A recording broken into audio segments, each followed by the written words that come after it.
When I used to work as a Bible teacher at a private Christian school, I found that many of my students associated their doubts on Christianity with weakness. Some of them thought that if they ever questioned the existence of Jesus or thought evolution made sense, that it was sinful. Thus, they did their best to suppress any questions or emotions that could possibly compromise their faith. Questions like, why would God allow this to happen to me? And why should I trust the Bible if it's so old? Or how can I believe in a God that I can't see? I found that many young people push these questions to the side and force themselves to just believe because they bought the lie that doubt is weakness. So in this video, I want to address what someone should do when they're losing faith. And there's 3 steps. Step number 1, don't view doubt as a bad thing. Isaiah chapter 1, verse 18. Come now, and let us reason together, says the Lord. Though your sins are like scarlet, they shall be as white as snow. Though they are red like crimson, they shall be as wool. The key word here is reason. And when God said this, he was talking to the nation of Israel who was turning away from him. And what God was essentially saying to them was, hey, let's reason together. Let's work it out. Give your disputes and let's settle this conflict that's between us. You see, to believe and have faith in God does not mean to believe blindly. Our faith should have logic and there should be reason behind it. So I would encourage you, don't view your doubt as a bad thing. In fact, doubt is normal and it should be worked through. I mean, look at Jesus' disciples. Do you recall his disciples when they were in the Sea of Galilee? Pay attention to Mark chapter 4, verses 37 to 40. And a great windstorm arose, and the waves were breaking into the boat so that the boat was already filling. But Jesus was in the stern, asleep on the cushion. And they woke him and said to him, Teacher, do you not care that we are perishing? And he awoke and rebuked the wind and said to the sea, Peace, be still. And the wind ceased, and there was a great calm. And he said to them, Why are you so afraid? Have you still no faith? The disciples doubted Jesus, and they didn't have faith, and they even thought that he didn't care. But he did care.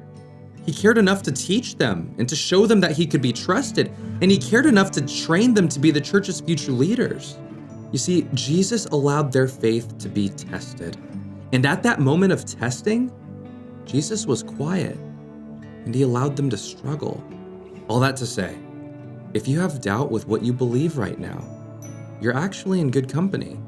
Do you think Joseph always felt strong in the 2 years he was in prison?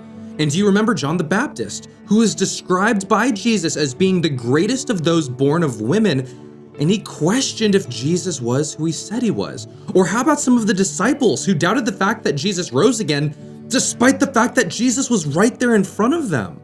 No, doubt is okay, and often a very necessary step in order to have stronger and greater faith. Which leads me to step number 2. Get answers to your questions. 1 Peter chapter 3, verse 15. But sanctify the Lord God in your hearts, and always be ready to give a defense to everyone who asks you a reason for the hope that is in you, with meekness and fear. In this passage, Peter tells believers to always be ready to give a defense or an answer to anybody that asks for reasons for their hope in Jesus. Now, as believers, are we always able to answer every question regarding our faith? No, because there will always be something that we don't know. So my encouragement to you, find the root or the source of your doubt or dying faith. Don't ignore your feelings, and don't turn off your mind to the struggles that you have with your faith. Identify what the real issue is, and then find answers to those questions. Ask pastors, teachers, people you look up to. Maybe you read some books or you watch some videos of people that you respect and then learn from their perspective. And as you do all of this, pray and ask God to give you an answer that will give your heart rest and your mind peace. Step number 3, talk to Christians who've struggled. 2 Timothy chapter 2, verse 3. You therefore must endure hardship as a good soldier of Jesus Christ. This passage talks about how we as Christians are likened to soldiers with their fair share of hardship and suffering. I don't want to make it sound like it's easy when you find yourself losing faith and doubting what you believe. I've actually been there multiple times, and I know that it can be difficult. And in the times that I've struggled, I would say that one of the things that have helped me the most was talking to people who went through the exact same thing that I was.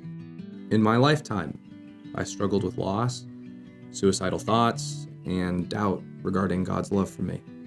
And what was perhaps the greatest source of comfort in those seasons of my life was someone coming alongside me and saying, I understand how you feel, and I've been there before, and we can get through this together. So all that to say, don't go through your doubt and your emotions alone. Find someone with experience who already went through what you're currently going through.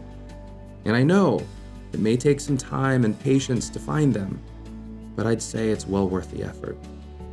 So, all that to say, when you find yourself losing faith, take these 3 steps.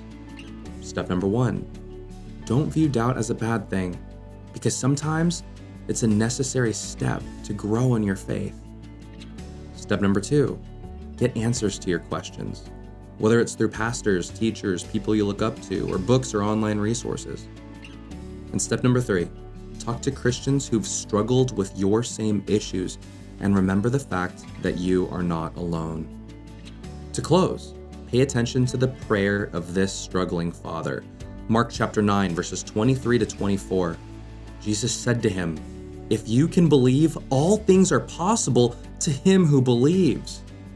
And immediately, the father of the child cried out and said with tears, "Lord, I believe. Help my unbelief." And this is a prayer that we can all pray today. As Christians, we experience times of weakness, struggle, and great pain. But in it, we can pray to God for help in our shortcomings and in our unbelief. So when the time comes and you find that your faith is small, pray this prayer, follow these steps, and rest your mind on the truth that Jesus loves you.